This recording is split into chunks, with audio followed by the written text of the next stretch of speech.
Day trading weekly options is a high-risk, immense reward potential strategy. And by immense reward potential, I mean it's possible to make 10x your money that you've invested into the strategies if you are right. But unfortunately, if you are wrong, it works just as quickly against you, and it's very easy to vaporize most or all of the money you put into these short-term trades. And because of that, trading weekly options is definitely not recommended for most traders. In this video series, I will be teaching you many things, so be sure to subscribe if you'd like to get the whole series in the future. But in today's video, we will be focusing on number one, which is why weekly options can produce such huge profits. So let's not waste any more time and let's get started. Why would anybody want to trade weekly options? Well, the answer is that weekly options, or any option with very little time until expiration, such as a few days, are hypersensitive to changes in the stock price. If you buy a short-term option and the stock price moves in favor of your option, such as a stock price increase after you've purchased a call option, the option price will experience a much larger percentage change than the same exact option with more time until expiration. Let's go ahead and look at some recent examples and look at real options that actually traded in March of 2020 so I can graphically show you what I'm talking about here. On March 24th, 2020, the S&P 500 was beginning to recover rapidly from an approximate 32% sell-off in a month's time. Now let's say an options trader believed that the upward momentum would continue and they wanted to trade it with limited downside risk by purchasing call options. Based on this trader's idea, I'm going to look at the performance of the 250 strike SPY call options at various expirations. I'm going to look at the shortest term weekly expiration cycle that had 3 days to expiration, and then I'm going to compare that option to the 24-day and the 52-day 250 SPY call option. So here we have a graph of SPY, which is the S&P 500 ETF, and we can see the price changes of SPY on the very top half of this chart. On the bottom half of this chart, we are looking at the changes of the SPY call options at the 250 strike price, and we're looking at the prices of these options in various expiration cycles. We have the 3-day SPY call option, we have the 24-day call option, and we have the 52-day call option, and we can see each of their respective price changes by looking at the bottom half of this chart. As we can see, as SPY increased in price over the first 2 days of this period, we saw that the call options at the 250 strike price and various expiration cycles also experienced price changes. Now, what I want to point out is that each option has a different starting price, and more specifically, the longer term option is the most expensive, and the shortest term option, which is the 3-day weekly option, has the cheapest price. Now this is important and I'll explain why later, but each of these options has a different starting price, but all three of them experienced a price increase as SPY was increasing. Now I've just changed up the chart a little bit, and on the bottom half, instead of looking at the absolute price changes of each call option, let's look at the cumulative percentage gain of these call options from the trade entry, which was March 24th, to March 27th. As we can see here, the shortest term call option that had 3 days to expiration at the time of March 24th, that option saw a 160% increase in its price by March 26th. The longest term call option, which had 52 days to expiration at the time of entry, saw an 80% increase in the option's value given the same movement in SPY. So as we can see here, the shortest term option had the largest percent increase, while the longest term option had the smallest percent increase given the same exact movement in SPY. So the main takeaway here is that while all of the call option prices increased, the shortest term weekly call option saw the biggest percentage gain relative to the longer term call options at the same exact strike price. Let's go ahead and look at the same exact thing, but as opposed to looking at the 250 strike call option, now we are looking at the 260 strike call option, which means we are looking at call options with strike prices that are further out of the money than the 250 strike call that we looked at before. Again, the shortest term call option that had 3 days to expiration at the time of entry had the cheapest price relative to the 260 call option that had 52 days to expiration at the time of entry. But as we can see, through that increase in SPY's stock price, we saw an increase in all three of these call options. So it's the same story as the 250 strike call option. So let's go ahead and look at the actual percentage gains of each of these call options to perform the same analysis that we did before. By looking at the cumulative percentage gains of each of these call options, we can see that, again, the shortest term weekly call option with 3 days to expiration at the time of entry saw a 180% price increase during that increase in SPY, while the 52-day 260 call saw a 100% price increase from the initial entry price. If we compare these percentage gains to the percentage gains that we saw on the 250 calls, you'll notice that all of the percentage gains are higher in this case, and that's because the 260 strike is further out of the money than the 250 strike. And when we look at the percentage gains on options, the options that have further out of the money strike prices will see even larger percentage gains compared to options that do not have strike prices that are as far out of the money during that same stock price movement. The answer to the question, why would anybody want to trade weekly options, is demonstrated by these past few examples, and the answer is that shorter term options will have larger percentage gains relative to options at the same strike price, but more time until expiration, given the same movement in the stock price. In addition to the larger percentage gains of trading short-term options, buying options has asymmetric return potential.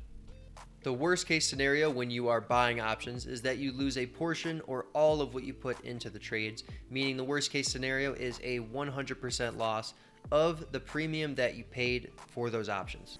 The best case scenario is, of course, a massive return on your investment, and as we just saw, it's possible to 2x or even 10x the money that you put into these trades. But for those types of things to happen, you need the stock price to move in your favor, and more so when you're trading short-term options, because those options are going to decay at a rapid rate. The benefit of buying more short-term options is, of course, that their prices are more sensitive to stock price changes, allowing for larger percentage returns on the capital invested. In this table, I'm looking at the data that I basically visualized in those previous examples, but in this first table, we're looking at the initial 3-day call options, and as we can see, the 250 call cost $468 and reached a maximum price of $1,208, which is a 158% return. The 260 call initially cost $180 and reached a maximum value of $504, and that's a 180% return on the initial cost.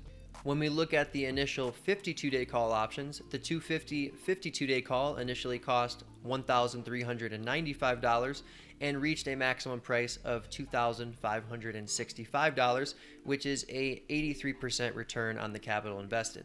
The 260 call option with 52 days to expiration initially cost $958 and reached a maximum value of $1,924, which is a 100% return.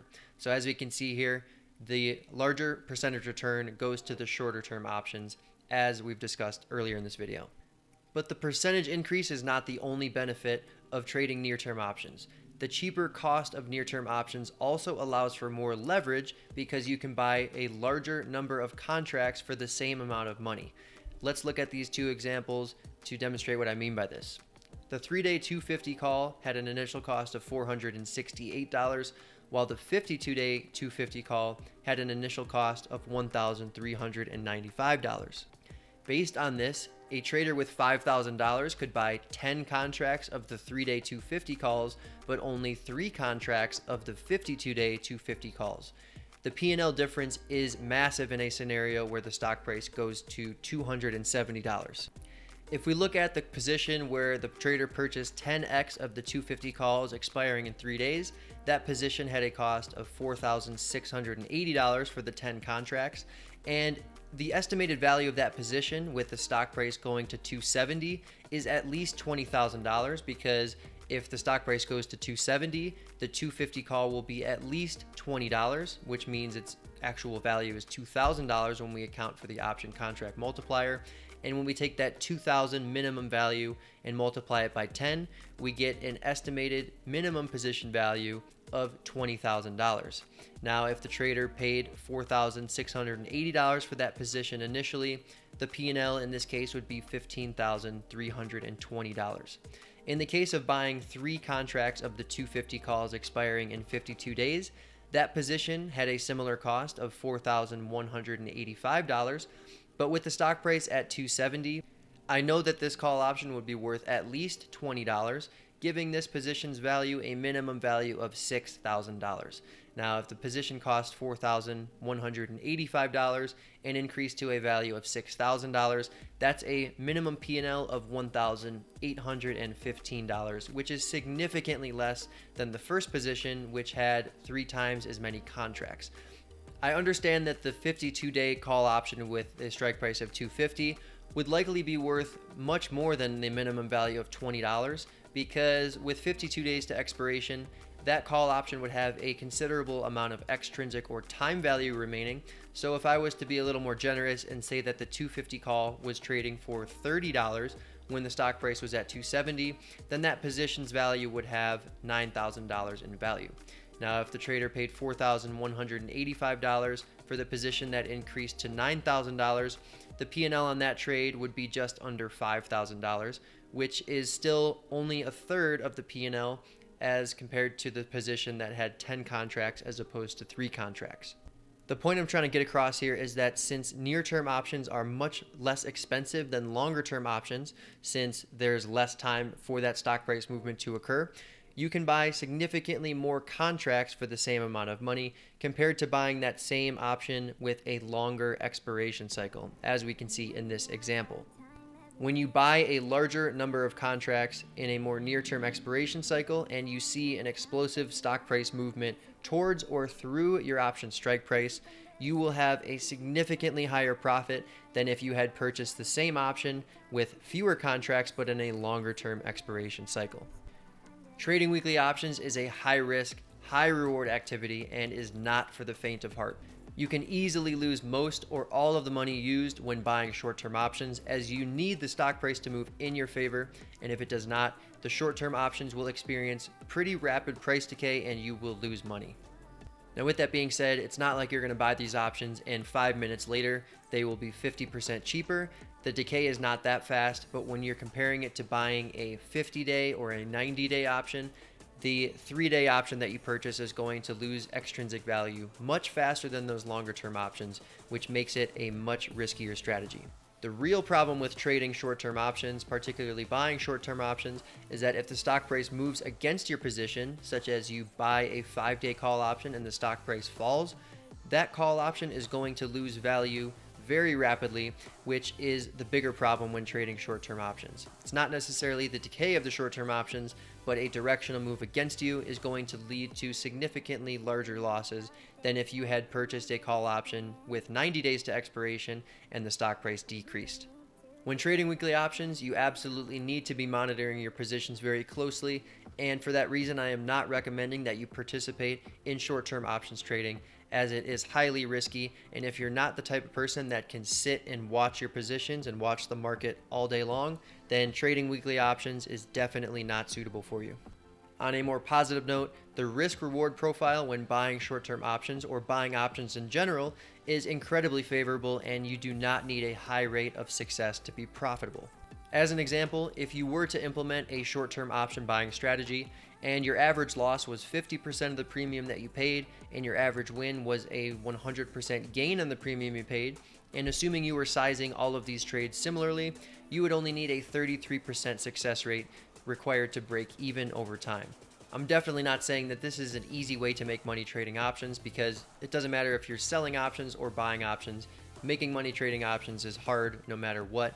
But what I do really like about trading options, or particularly buying weekly options, is that you have high return potential if you are right with the directional movement, but if you're wrong, you have limited risk. And I would much prefer that type of risk profile compared to a trader that's going out there and they're selling strangles with virtually unlimited loss potential, but very limited profit potential. And especially in this market environment that we're experiencing right now, I much prefer the limited risk, high reward risk profile. So I just wanted to put this video out there to give an introduction into trading weekly options. And as I said earlier, I will be doing a series on this, so be sure to subscribe if you want to get the future videos in this series. Thanks so much for watching, everybody. I really hope you enjoyed it and learned something. I've got some more options trading videos that you can watch featured right here, and feel free to subscribe if you'd like to see my future content and get everything that I put out going forward. I'm Chris from Project Option, and thank you for watching.